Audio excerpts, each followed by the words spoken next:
G'day everybody, my name is Elliot Waters and you're listening to the Dysregulated Podcast. As always, thank you for tuning in. So today's episode, it's a bit of a celebration. Today marks 6 months, 6 whole months since I stopped drinking alcohol. Since I stopped the beers, well, the alcoholic beers, that is, and everything that goes with it. No alcohol, no drinks, 6 months. I can't believe I've done it. And what I really can't believe, to be honest, is how easy it's been. It has been very, very easy. I can think of maybe one moment where I was close. You know, I thought, because I was at this house party thing, housewarming, and I didn't know everyone there. And, you know, the whole awkward sort of everyone standing around and, you know, and I started getting the social anxiety was starting to peak, you know. I had this feeling that people were looking at me and judging me negatively, which they weren't. But that was the feeling that I was sort of getting. I was like, oh, geez, if I just had a beer or two, if I just had one or two, I could just, you know, just chill out a bit and it'd be fine, you know, it'd be all good. But I knew that if I did that, I'd be wasting like months of effort and I would never, ever forgive myself for it. I'm so glad I didn't succumb to the temptation. It is interesting, though, that the temptation wasn't because I was like, oh, wow, you know, I want to get drunk and have a great time. It was because, you know, of this perceived awkwardness.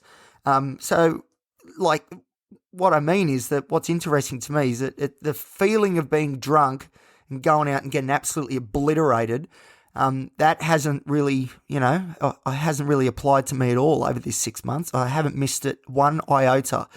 And I'm really, really glad that that's the case. And it's been, you know, I'll say it again, it's been easy. It's been real easy. Like there was that one sort of pinch point, you know, I had my sister's wedding and my now brother-in-law's bucks party. And then there was the housewarming I just mentioned then, where there was a fleeting moment. You know, there's a few other times, like on the weekend just gone, you know, I went to the mental health fundraiser here in Newcastle, you know, and I caught up with some friends, and then after the show, I just happened to run into some people from work, and you know, again, there was no need or feeling. You know, they were drinking, that's fine, having a great time. You know, they said, "Oh, Elliot, you want a beer? Oh, wait, you don't drink. You know, do you want a Coke?" I was like, I actually do. That would be good." I got a Red Bull instead because the caffeine addiction just has not. Look, that's next, but the point is that it's been easy as well because the people around me have made it so. Because, you know, it's not like, oh, have a drink, you girl. Have a drink, you big skirt. You know, comments like that. It's, you know, harden up, man up. It's been very, very supportive. I think it's partly because those that know me well enough know how much of a menace I am on the drink, which I used to take pride in, and maybe a little bit I still do. But, you know, I was a menace, a loose cannon. I'd have 3 beers and it was a race to 30 and who knows what would happen because obviously, you know, you get drunk and there's high emotions, which is there's always emotions bubbling within me, always. So you can imagine what throwing some alcohol onto the fire can do. So yeah, I think the people around me are sort of pretty glad that, you know, all right, it's good. He's off it. He's realised that maybe alcohol isn't for him and he can have a good time without it. And that I can guarantee is true. I can have a good time and have been without it. But I do have to thank, I've really got to thank, look, Kava. Now, I really want one of these Kava companies to sponsor me. Can someone please reach out to them on my behalf and say, look, you know, support this guy. Even if it's just to get me some discounted Kava, that'd be fine. But in all seriousness, the Kava has really, I'm actually got one here in front. I've got a shell, as you say, a shell, because it is a shell. I've got a coconut shell in front of me, just having one at the moment. Quite a stiff one too, I might add. It's quite tasty, very earthy. Anyway, the point is I need sponsorship and I want a Kava company to be the sponsor, and also the fact that drinking Kava has been so beneficial to this journey of being sober, and non-alcoholic beers as well, but Kava especially. I do also have to thank Carlton Zero, the beer, Carlton Zero, which has been a great replacement for Carlton Draft and VB that I used to have copious amounts of. But the Kava in particular has been the perfect substitute, you know, and I've even taken it to places. I took some to the wedding. I took some to, this housewarming and had some before I went out the other night for the mental health fundraising concert. It's just easy. I've swapped one out for the other, and I've got no headaches. I wake up on a Sunday morning feeling as fresh as I can. Anyway, we know my weekends are a bit of a problem at the moment, if you've listened to the latest episodes, but it's not because of alcohol. And to be honest, man, I'll tell you what, these weekends where I've been sleeping a lot, that's not good, and I need to continue to investigate that and try and do something about it, definitely. But man, if I was drinking alcohol on top of all this, wow, I shudder to think the potential consequences that would happen. I just couldn't do it anymore. I just could not. It was just, I don't want to say alcohol's ruining my life, but it was certainly not helping it, that's for sure. And it was, for me, it was the great sort of amplifier of the negative. It amplified all these negative emotions, whether it was anxiety, thinking everyone hated me, whether it was, depression, the post-drinking blues or whatever, all the financial costs that's involved. You go out and get absolutely obliterated and get blind and realise, spent $250. Yep, that's easy, no worries. There are so many headaches, excuse the pun, so many potential headaches that have been avoided because I've avoided alcohol. And God, I tell you, I'll give myself a pat on the back because it's one of the best decisions that I've ever made. That's guaranteed one of the best, if not potentially the best decision I've made so far. Probably the second best decision I've made was to quit the vapes. Now, quitting the vapes, I'm up to, see, this is the good thing. I'm not counting days and, I've said this before on the earlier Beyond the Bottle episodes, I think, that, I'm not counting days I want to get to day 100, and because that's what sort of fooled me and made me slip up last time, was because I was too busy focused on those sorts of details and not the real sort of, benefits or consequences of drinking more or stuff like that. Focusing on the wrong thing. It's not about the days, it's about the fact that we feel better, and that's the main thing. And I only just, it's 7:30 at night, I only just discovered before that, because a memory come up on something, and it was of the night, my last night drinking, where I got blind and split the back of my head open and ended up in hospital. Have I told that story? I don't know. Anyway, maybe I have, maybe I haven't. That story will come. I'll tell it one day. But that was the last time I drank. So, I was stumbling around the streets of Newcastle and it was raining, drizzling, and I slipped over and smashed the back of my head and split my head open. So, great. Alcohol's so good for Elliot.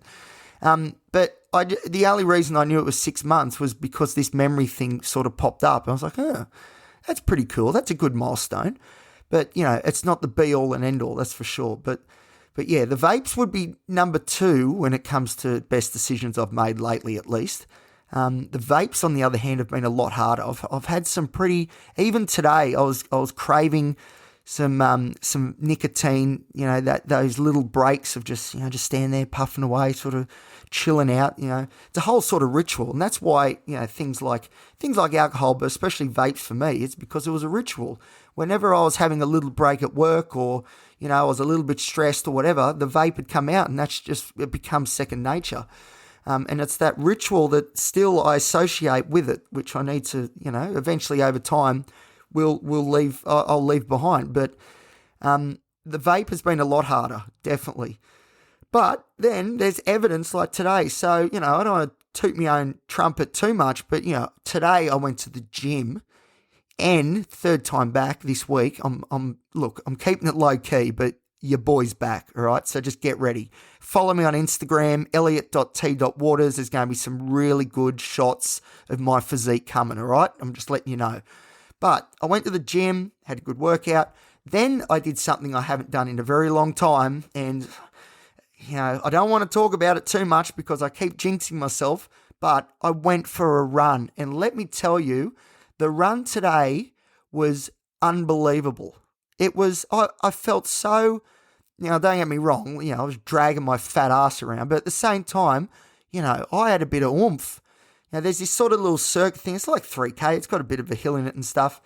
And legitimately, I was just going to run to the end of the street and then run back. But I got to the end of the street and I was like, yeah, I feel all right. I might turn right here and just sort of keep going. And then I was like, got to the cycleway bit, which is near my place. I was like, do I feel fit enough and able enough to go for a jog down there as well? And I thought, you know what? Yes, I do. And then I just kept going and going. And then I did this loop that I used to do all the time. And don't get me wrong, I wasn't breaking world records, but man, the last time I ran, or the last couple of times I've run, was during, big sort of vaping periods, So I tell you, I reckon being off the vapes has done the world of good, because I can't believe the performance that I put in earlier. I was absolutely tearing it up.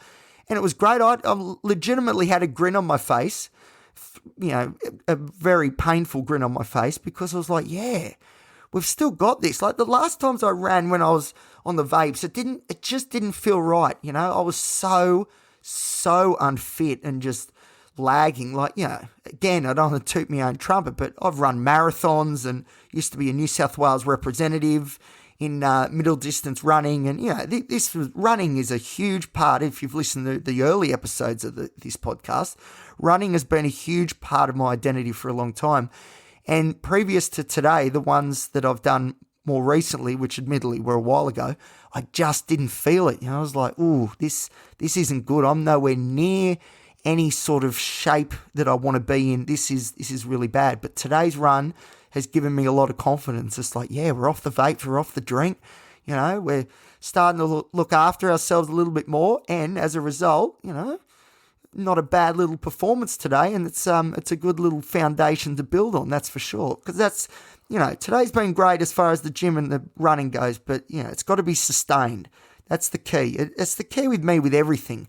And it's so difficult for me to sustain these good habits and routines. And, partly I blame ADHD in particular, but also, I need to sort of step up to the plate a little bit and, take a bit of accountability for myself and my actions or lack of action in this case. But I don't know. Today it's just really filled me with this sort of new hope. And I was like, because I didn't think, I'm waffling on a little bit, but at the same time, someone asked me the other day, do you reckon quitting the vapes has done much? And I said, not really. No, I've just got cravings now instead. I'm happy I'm not doing it, but I don't know. So I felt like it was more of a mental achievement than physical. But no, today's run really cemented the fact, I think, that getting off these vapes, I'll tell you, my lungs have never been better. And they're like, Elliot boy, we are back. Let's get into it. So there you go. All right, well, that's it for me. I'm going to have another shell of Kava. This is very strong stuff I didn't do that on purpose, but it is. It's very strong stuff, and I deserve it because I am 6 months without alcohol, and I cannot believe it, and I'm so chuffed. Thank you, everybody, for listening, and I'll see you next time here on the Dysregulated Podcast.